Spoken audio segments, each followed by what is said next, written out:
Good evening, ladies and gentlemen. Welcome to Monster Territory, brought to you by the Foul Territory Network. Momentum feels pretty good, ladies and gentlemen. It is quite a nice feeling here. Back-to-back series wins against AL East rivals, the Yankees, this past weekend in the Bronx, and taking against the Rays this week. After dropping the first game of the series, might I add, things are feeling quite good right now. I put a tweet today before the game started, and I said they got to win this series, right? You can't just go to the Bronx, take a series there, after dropping the first game, and you're thinking, all right, here we go, almost lights out on the season, and then they come just roaring back the next couple of games. Then you got a little bit of hope, and then you drop game one against the Rays, and you're thinking to yourself, man, come on, we got to build something here. You take last night,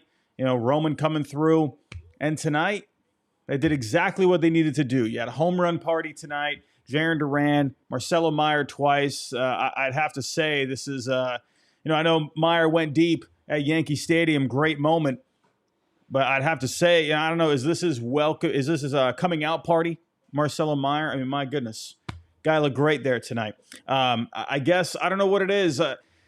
I think the power of friendship is with the Red Sox right now when it comes to the big three. Those guys are all together now, and they're all producing here. And I don't know, man. It just seems like there's something in the air with those guys. The power of friendship always prevails. Marcelo Meyer with a great night. You had Abraham Toro going deep. The hot stretch of Abraham Toro continues. But is this just a hot stretch? Or is this the Abraham Toro, Major League Baseball has been waiting for years now? I go back, a little while ago, 4 years or so. I remember thinking, there's a lot of upside with this guy, right? Advanced metrics looked pretty good with him. But then he just wasn't really able to produce over the last couple of seasons, not really doing all that much. And it looks like you might have found something here, right? Jared Carrabis put out a great tweet. Kind of reminds me of Mike Carp a little bit. Go back, a ways ago, right? Mike Carp was a solid bat for the Red Sox in the, early to mid 2010s there.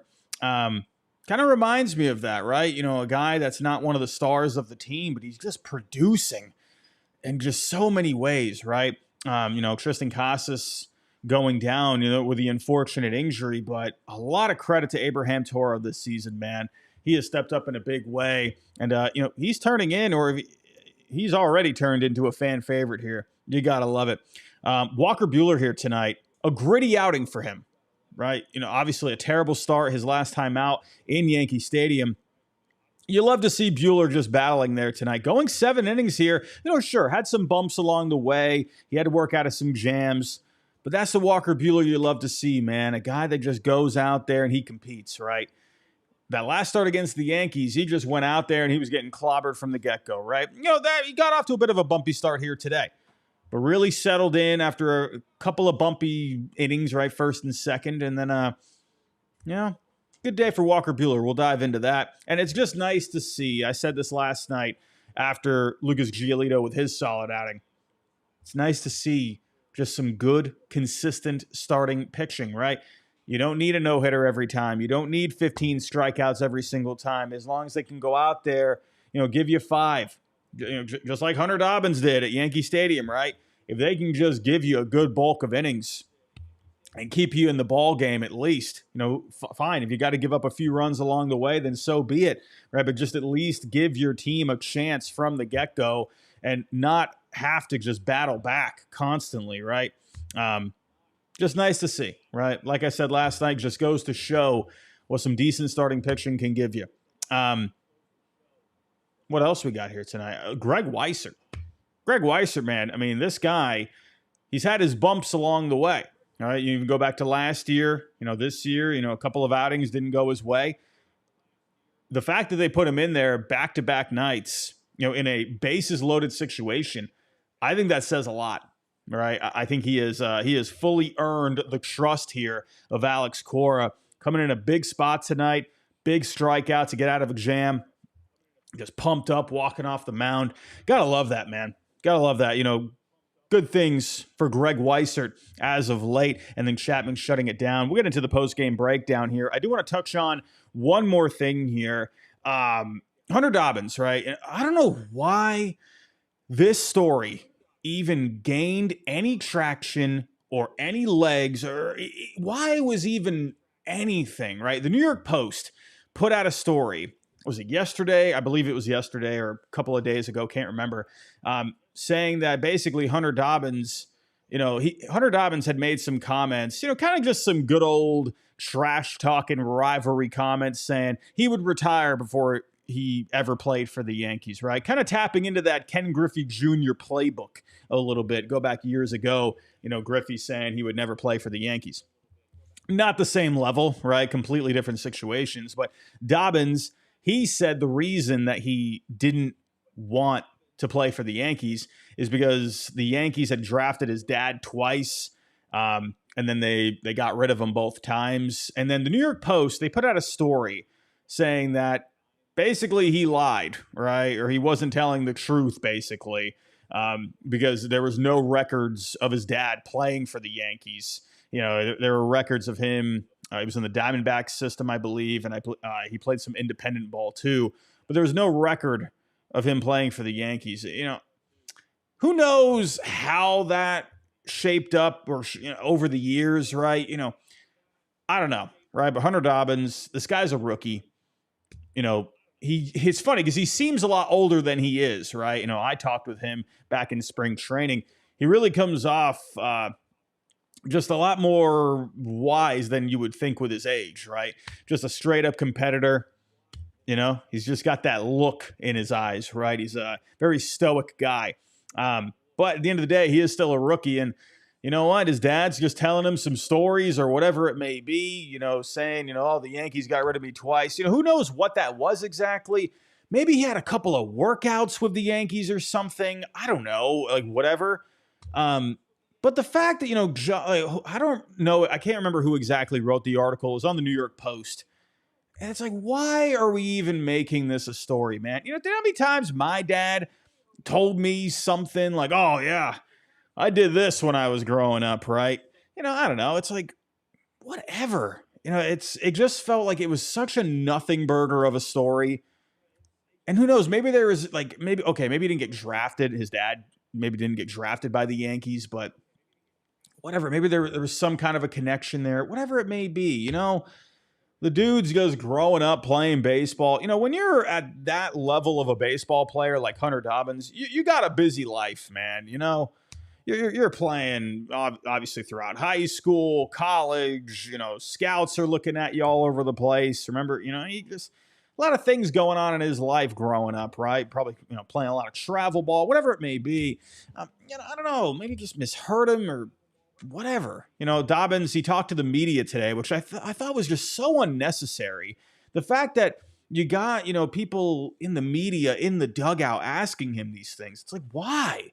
Why are we even talking about this? Like, what is why do we really, this is coming from a YouTuber here. It's like, do we really need the clicks for this? Like, is this really, I can understand if you want to put out the New York Post story, but I don't know. It just felt like just such a nothing burger. I didn't see the point with any of it. It just felt like such a distraction. It just didn't feel like anything to talk about. I'm kind of rambling about it, but point blank, I thought the whole thing was just silly. And, shame on the New York Post for even making it anything more than what it was. At the end of the day, just enjoy the rivalry. Just enjoy the show. I don't know. Whatever. Anyway, let's get to the rest of the show here. We got the post-game breakdown. We're going to go over Walker Buehler tonight. We'll go over the offense for tonight. And then we are going to preview the next series with the Yankees yet again, but this time at Fenway Park. Before I do go any further, we do have a word from our sponsor. Kratz, you look different today. Do I see Chubby's shorts on your shoulder? Oh, the sick design. I mean, don't even get it twisted, too, because the lining normally is like an SOS pad. This lining that's in the center is so soft, so smooth. The outside, so many things to choose from on chubbyshorts.com. Facts. And the code FOUL for 20% off. I got the Tiger Sharks. Ooh-wee. Little blend of a tiger and a shark. It's beautiful. So don't wait. For a very limited time, shop Chubby's biggest sale of the year, $45 shorts and up to 65% off select gear. Hit up chubbyshorts.com and grab your favorites before they're gone. If you miss the sale, then use the FT code, FOUL in lowercase for 20% off. Support FT, let them know we sent you when the survey asks, and get ready to turn some heads. Summer's here, dress like it in Chubby's. All righty, let's start off with Walker Buehler here. A very solid night for him. 7 innings, 6 hits, 3 earned, 7 Ks. Like I said, ran into a little bit of trouble tonight, but you saw the bump in velo, right? Looked like he had a little extra juice with him tonight. Maybe he worked out something with the mechanics. Maybe he was working, feeling a little bit more fresh on tonight. But he looked a lot better here tonight. He worked with a bunch of different pitches yet again. That's what he always does. But he attacked the zone with a lot of sinkers tonight. More sinkers to lefties, more four-seamers to righties. But he did get a few Ks on the four-seamer tonight. He just had that little bit of extra juice on him here tonight. He was getting batters to chase the slider out of the zone. But was not exactly a great start for him overall. He had to kind of settle in a little bit. First inning, the Rays threatened. Lowe had the double. Aranda with the hit by pitch. Luckily, he was able to wiggle out of that. In the second inning, wiggled out of more problems there. Back-to-back base hits from Mangum and Tice. Walls with the fly out. Josh Lowe did have the force out to score the runner. That made it 1-1 at the time. But then he stole second base. And then this always kills me in my notes because I got Josh Lowe. And then right after that, I got Brandon Lau. Like, that drives me insane. How many times I've goofed up that name, I can't even tell you. But he was able to get Brandon Lau on the ground out. Fifth inning, Walls with a base hit, but out on a stolen base trying to steal second. And then I can't remember if this is Josh Lowe or Brandon Lau. I put the last name, and I apologize. One of them got a base hit. And then Yandy with the home run just over the wall in right field. Just got it by. But it wasn't exactly right near the pesky poles, further than that. And he just kind of poked it out there, man. It just kept carrying. So Yandy getting the Rays, more runs on the board there. Then the sixth inning, he did get some help from Trevor Story. Trevor Story making a great play tonight, looking like Derek Jeter out there. I know, listen, Derek Jeter, Hall of Famer, great clutch player in his career, great postseason performer, but my goodness.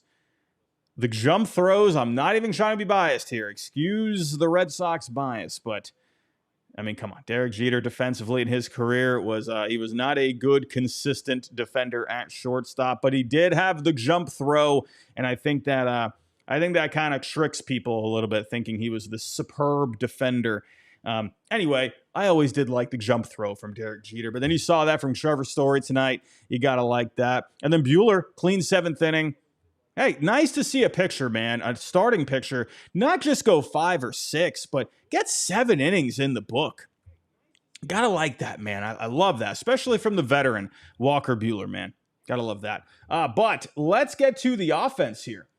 Let's get to the offense. And Marcelo Meyer, star of the show today. But Jarren Duran, he got it started there in the first inning. Home run on the first pitch. Took a page out of Jackson Churio's book, just like what he did to Garrett Crochet in Milwaukee. Remember that? Jarren Duran getting the Red Sox started there.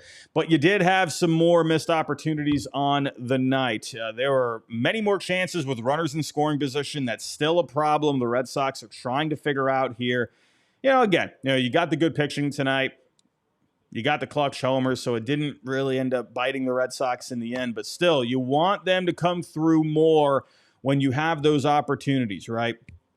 Luckily, tonight it worked, right? There's going to be a lot of nights like that, but you don't want to make it a consistent thing. But in the first inning, Raffy got hit by a pitch. Toro with a base hit, but then nothing doing after that. Narvaez was out, Roman with the K, and then Story with the fly out. Second inning, you had a few more missed opportunities, but Marcelo Meyer coming through with his first ever home run at Fenway Park. That made it 2-1 at the time. Congrats to Marcelo Meyer. First 2 home runs of his career at I mean, my goodness, Yankee Stadium and then Fenway Park. Not a bad way to start your career when it comes to the home run ball. And I also just love seeing Marcelo Meyer is just such a nice swing from the left side. That was, ever since he got drafted back in 2021, that was always something coming up in his scouting report, right? Just had a nice smooth swing from the left side. I love seeing it in action, man. I love seeing him go deep like that. But then Seti had the double after him, but then Duran with the fly out, Rafi with the ground out. So missed opportunities yet again. Shout out to Seti here tonight. Seti had himself a pretty decent game. Fourth inning, Marcelo Meyer coming through with his second home run of the game. I mean, listen, the big three right now, they're looking pretty good, if you ask me. I mean, listen, Roman doing the damage last night, on a changeup way outside of the zone, but Roman Anthony, he wasn't even lunging at the pitch. He just still looked great on the swing. And I'm thinking, how the heck did he even hit that? Still keeping the mechanics nice and in check, and just a nice solid base hit to left and he scored 2 runs on that, right? Christian Campbell's been heating up a little bit. He also had a double there in the 6th inning. We'll get to that in just a second, but the big three. I mean, listen, I thought these guys were kids, I've been hearing all the talk, this team's young. I'm not hearing that tonight. Listen, yeah, they're young, but they are pro ball players. Marcelo Meyer was the 4th pick in the draft. Roman Anthony, all right, 2nd round pick. Christian Campbell, showing a lot, right? Sure, he went a little later in the draft, but the guy's been amazing, since coming to the Red Sox organization, right? Sure, they're kids. Yeah, they're young. I mean, whatever. They're not even kids. They're adults, It's like, yeah, they're young, but they're talented, right? Sure, they're going to have to work through some bumps along the way, but I was just getting so tired of seeing that comment all the time, the excuse, from people covering the Red Sox. It's like, I don't care. When it comes to these young players now in Major League Baseball, they're so advanced now. I mean, you go to the high school circuit and you're seeing guys that are so talented at a young age, and they're getting to the show rather quick. You saw Jackson Merrill last year, a guy that was a shortstop moving out to center field, putting the Padres on his back on multiple occasions. These are talented players. Just saying, man. Just saying. But Toro, Abraham Barry Bonds Toro coming through again in the 5th inning with a home run. 6th inning, Christian Campbell got the double there. Christian Campbell, holy cow, man. This guy, I knew this before, but it's kind of, you're seeing it so much now. He hits so many balls to the opposite field, right? You took a look at the pitch tonight, inside fastball, and he's still hitting it down the right side. It's like, what the heck? How is this guy doing that? I hope to interview him again at some point and just ask him, how the heck are you doing that? It's crazy. And in fact, he ranks 6th in Major League Baseball so far in the year in oppo percentage. It's over 130 qualified players. Man, Christian Campbell. Imagine when he starts tapping in to that pull side power a little bit. He has just such a quick swing through the zone. He's got those quick, strong hands. I really want to see him. Yes, I like him hitting oppo. I think that's so good at such a young age, right? It's just such a, usually you prepare these guys as they move along further to hit more oppo. But the fact that he's doing it now, and it's the opposite, right? Where he's going to start tapping into a little bit more pull. I think he's off to he's in a good place right now. Gotta love it. But 8th inning, Narvaez with a double. He had another opportunity there to get an insurance run, but Roman and Story with the ground out. Marcelo Meyer, unfortunately, could not get his 3rd home run, striking out to end the 8th inning. But let's talk about the bullpen here. Let's talk about the bullpen. Greg Weissert. Holy cow. Like I said in the intro, this guy, he's been amazing as of late. But Justin Wilson came in for the 8th inning to face Brandon Lau. Got him to fly out, but then Yandy with a base hit. Jose Caballero with came into pinch run, and then he tried to steal second, out at second. Big shout out to Carlos Narvaez tonight, throwing out 2 runners. Huge night for Carlos Narvaez, right? Doing it on both sides of the ball, right? Doing it with the bat, doing it with the arm.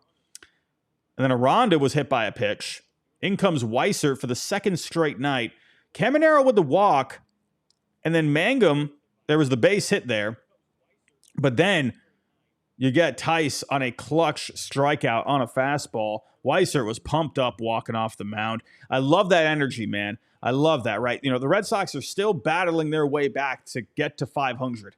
But you're still showing just that energy, right? You need that kind of winning energy, right? That positive energy. You feel it building here, right? You got the big three up at the major league level. Guys are starting to click with the bat. Trevor Story is producing a lot more. I mean, tonight you saw it, you know, defensively. You're just seeing these guys starting to click, right? And again, with the big three, I do want to point out one more thing, and I've said it before. I don't want these guys to be counted on as like the saviors, right? To the guys to lead the team, right? You want them to just contribute, which they are. That's all you want. You don't want them to be, you know, leading the charge. Well, you know, it's if they do that at some points, then great. But, you know, Roman coming through there last night. Meyer, obviously, with a big night tonight. But this is what you want from the big three. Again, I don't think, to me, honestly, I realistically think most people are not expecting these guys to be, you know, leading the Red Sox to a World Series. I think everyone just wants these guys to give you some good ABs. Just be a bit as productive as you can, right? And let these veterans start, you know, holding their weight a little bit. But it's really nice to see what this lineup is doing right now without Alex Bregman. Imagine, man, you get all these guys clicking, the big three, they're feeling good, they're feeling comfy, and then you get Bregman back. And I love what Bregman's been doing. I've been seeing, you know, some tweets out there, some stories that Bregman, he's talking a lot, you know, especially with the young guys. He was talking with Roman in the last couple of days. He's been a good presence still in the clubhouse and on the bench. He's doing what he can to contribute, you know, to the culture, right, while he's down. And we've been getting some good reports on Bregman. It looks like the rehab is moving a little quick, which is exactly what I said, man. When I saw the injury with Alex Bregman, I'm thinking to myself, like, okay, yeah, he came up lame a little bit, but didn't look like, you know, yeah, sure, it looked like it was something. So I was a little surprised when I saw that it didn't look, you know, good at all. You know, the MRI was not very good. But now you're seeing this. I'm not surprised, right? I just saw the way he came up, you know, when he rounded the base there, and it didn't look good, but it didn't look terrible either. So I was on the money with that one. So hopefully we can get Bregman here, let's say, hopefully before the end of the month. That would be great. And then Chapman, he came in, locked it down for his 12th save. Gotta love that. But they got to keep this going here, right? I mean, listen, yeah, you took 2 out of 3 in the Bronx, but you know the Yankees, they're going to make some adjustments. They're going to come at them, you know, with some different game plans. They're going to try some different things. Key for the Red Sox, you got a good off day tomorrow. Let's get some good game plans together and get yourselves ready for another series with the Yankees, because you know it's going to be a battle. So before we do get to the Yankee preview, we do have one more word from our sponsor. If you're one of those on-the-go people, or you're skipping meals but you don't want to, there's got to be a quicker solution. We've got one for you. It's called Huel. I'm going to take a swig. Cheers to Huel. This is the Black Edition, plant-based as well. Good for me. But what do you like about it? I like the nutrition of it, and the replacement meal is great for me. Someone always on the go. Like, man, I can just grab one of these out of my fridge, lunch, breakfast, whatever it takes, whatever meal I'm not going to have time to eat. It fills me up, and it tastes great. You know why? Because it tastes like milkshake, ice cream, whatever you want to call it, whatever flavor you get is delicious. 35 grams of protein, 6 grams of fiber, 27 vitamins and minerals, low sugar. You can get yourself 15% off plus a free gift for new customers using the exclusive FT code FOUL, F-O-U-L, at Huel.com/FOUL. Please see our description for terms and conditions. Skip the stress, not the nutrition. Try Huel today for complete nutrition, bottled. All righty, let's get to the Yankee preview. Also, a couple of comments in the chat. Jonah, thank you for the catch. Yes, Caballero was thrown out at third base. Thank you for that catch. And also see George White. Dave O'Brien saying that the Red Sox are 10-26 when striking out 10 plus times. I mean, that definitely comes back to bite them. How many times did they strike out tonight? Let's see. Tonight, the Red Sox, 8 strikeouts on the night. I mean, that's been a problem with the Red Sox this year. If they can find a way to limit that, then yeah, absolutely. They're going to have a chance, I think. Oh, funny enough with the Red Sox tonight, they were 0 for 10 with runners in scoring position, right? I mean, you had these runs coming across the board. You didn't even realize they were 0 for 10 with runners in scoring position on the night. Good grief. Man, they got to really clean that up, man. Luckily, they got these home runs here tonight, man. Luckily. And Damien in the chat, you're saying this is how you get momentum going for a young squad. Absolutely, man. You just got to get the good vibes in the air.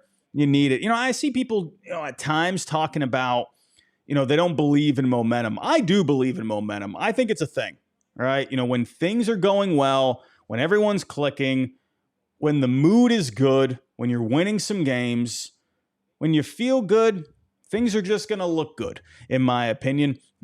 Momentum, I believe in it. I do, right? And I think they're building it right now. But, hey, they got another good test this coming weekend. But for the NESN viewers, I am going to wrap it up right there. We are out of time for NESN tonight. So if you are watching on NESN, thank you for watching here. Do really appreciate that. If you want to see the rest of the show, if you want to see the Yankee preview, you can come see it here on YouTube. NESN viewers, have a good night. But here on YouTube, let's finish this up here. Let's finish this up. And we're going to see Max Fried this weekend, ladies and gentlemen. Remember, the Red Sox, they were in on Max Fried this past offseason, and it looked like they were making a strong push, and they ended up making a strong offer. I remember that day when he signed with the Yankees.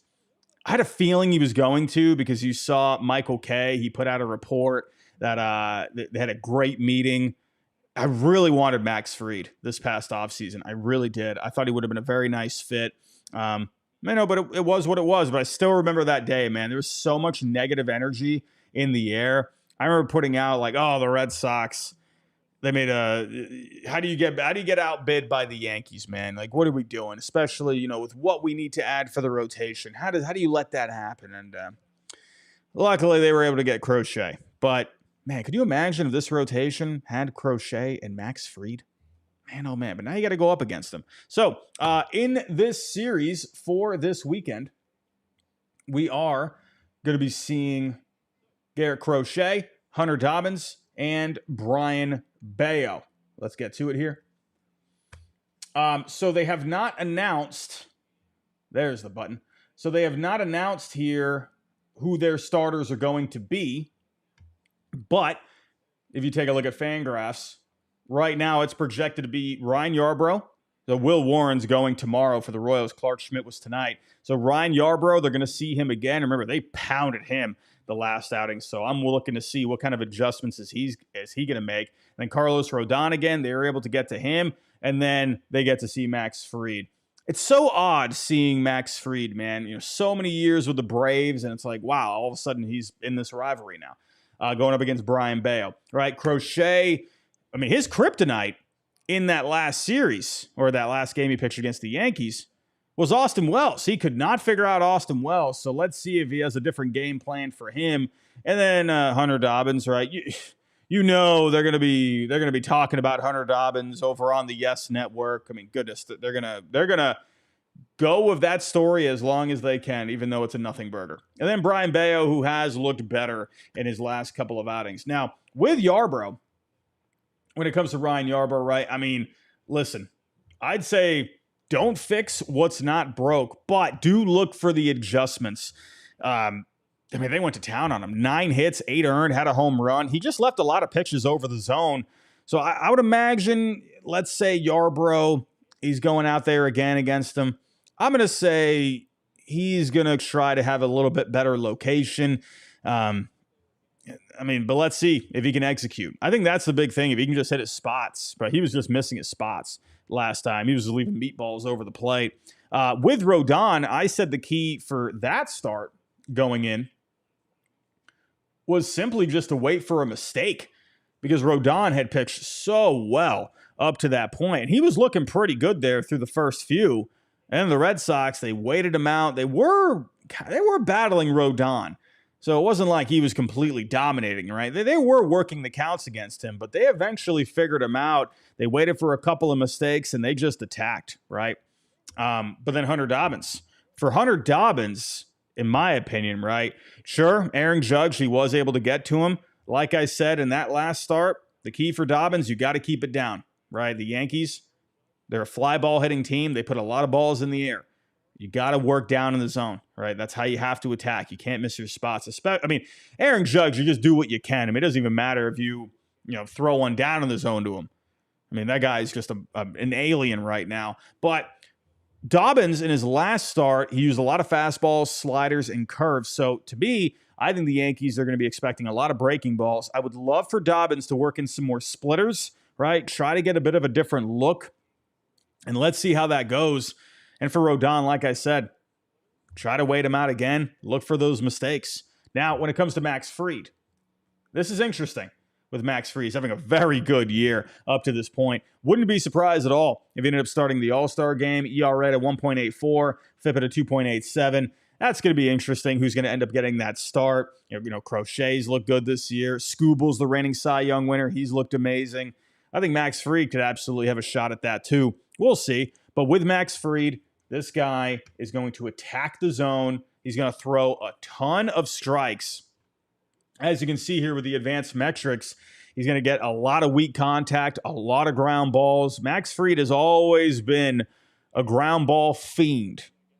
That's why I liked him at Yankee Stadium from the left side because, obviously, they got the short porch over there in right field. I thought it was a good fit because this guy, he's always gotten weak contact and ground balls. I thought he just fit that park perfectly. Again, he's going to throw a lot of strikes. He's not going to walk a lot of batters. He's going to have a quick tempo up there. He's going to limit the hard contact. So to me, I think with Fried, this guy's going to pound the zone. He's going to get ahead of you. The Red Sox, my guess is they're going to just try to be aggressive. I think that's what you maybe have to do coming out of the gate. Try to be aggressive and just do what you can to not let this guy settle in. That's the last thing I think you need to do with Max Fried. With the fastball, he tends to go up and in against lefties, goes away from the righties, attacks the zone with sinkers, gets that weak contact. He throws his curve. He's got a great curveball as well. That's also been something picturesque with Max Fried in his career. He throws it for strikes. He can get you to chase. But this is where I'm looking for Trevor Story. Trevor Story, he's been pretty successful against breaking balls this year. If he can find one that's hanging across the zone, I'm looking for Story to do some damage. We'll see. One pitch, well, there's been a couple of pitches with Max Fried that have gotten clobbered this year. The sweeper has not been a good pitch for him. Batters are hitting 304 with a 478 slugging. Let's see if maybe they can hang one. All right, we'll go take a look here at the chart. With the sweeper, tends to go in on lefties away from the righties. He tries the back door against the righties. But he's leaving them kind of in the middle there. So that's why I think they're getting hit quite a bit. And then the changeup, as you can see here, he tends to go down and in on the righties away from the lefties. And so far, that has not been a good pitch for him either. Batters hitting over 300 against that pitch.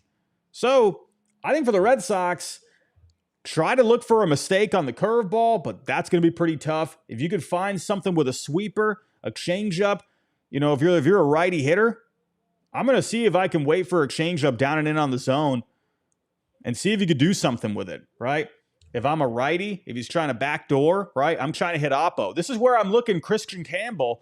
See if Christian Campbell can look for a sweeper, right? Campbell, he's been a very good opposite field hitter. There you go. Look for a sweeper right there. See if you can poke it out to right field. That's what I think the Red Sox are going to need to do. Don't try to hit home runs off of this guy. You got to wait for your pitch. You got to be selective. He's going to kill you with the sinkers. Four-seamer. Maybe he can leave a four-seamer over the plate, but that's been a pretty good pitch for him. The four-seamer, the sinker, the curve, those have been great pitches. You got to wait for the mistakes, right? He'll mix in a couple of cutters here and there, but that's what I think with Fried, man. He's going to work quick. He's going to get that weak contact. He's going to be tough. It's going to be a tough matchup. We'll just have to wait and see how that goes. But we do have a day off tomorrow. I'm going to be honest with you. I thought there was a game tomorrow. In my head, I don't know why, I was thinking it was a 4-game series. I don't know why I thought that. I don't know. Because I think probably what happened was because I know they have a lot of games coming up. So I'm thinking we're in that stretch. But no, they got the day off. So enjoy the day off tomorrow, everybody. And then Friday, I mean, listen, back-to-back years, the Red Sox and the Yankees, they're playing on my birthday. Yes, it is my birthday on Friday the 13th. Goodness gracious, I can never catch a break. But I see a lot of familiar faces here in the chat. Alex Rodriguez is here in the chat. My goodness, A-Rod, how you doing? Damien, thank you for coming by. What do you got here? Damien, I can't make out what you're saying here. Seeing them 2 times in a week span, could that affect what could happen with our pictures going any type of length in this series? It really depends, because you just saw these guys. So they're going to have to, I think, adjust their game plans a little bit. Who knows? It's all about the adjustments. Who's going to adjust better, in my opinion? Mark, thank you, my friend. You said here, good show as usual. Much better than listening to Maz rip everybody with the Sox. Listen, I'm going to be honest with you. Like, I like to have a balance. I like to listen and, obviously look at my own, look at the numbers myself. But listen, I like to digest that radio talk a little bit. I like seeing both sides of the aisle, right? I like looking at the stats. I like looking at the metrics. But I don't mind what the radio guys got to say either. There's a lot of times where, it's not very good, but it is entertaining. I will say that. They do a good job at they get you going a little bit. Tony Maserati, he's always been that way, but I always like listening to both sides of the coin. I like listening to all opinions. So it is entertaining, though. I do like that. What else we got in here? I see a few of you in the chat saying happy birthday. Thank you, everybody. Sound FX, how you doing? Man, do I hate seeing Fried as a Yankee. Do me a favor and humble him. Will you, Red Sox Nation? We will do our best. But as you know, Max Fried, he is very good. Braves fans were very sad when he ended up leaving, which I did expect. I did expect Max Fried to move on. But it doesn't help Braves fans, especially with the season they're having up to this point. What's going on with the Braves right now? What's going on? But Nick Barrett, you bring up a good point here. Thursday, the day off. And then, you got a couple of series wins here, right? Momentum going into the day off. Get a rest tomorrow. Big series this weekend. I'm excited for it. Everybody, thank you for joining tonight. I do appreciate that. If you do subscribe to my main channel, I got a couple of videos coming up this week. So make sure to go check those out when those are posted. And if you are new here in the chat, think about subscribing. We're trying to get to 4K by the All-Star break. We're actually getting pretty close. We're within a few hundred here. Hey, we're doing pretty good over here on Monster Territory. But if you are listening to this in audio format, if you can, leave me a review. Give me your feedback, whether that's on Apple, Spotify, whatever it may be. Everybody, go enjoy the rest of your night. Enjoy the day off tomorrow. Get some rest. We got a big weekend coming up here. I'm excited for it. Everybody, I'll talk to you next time.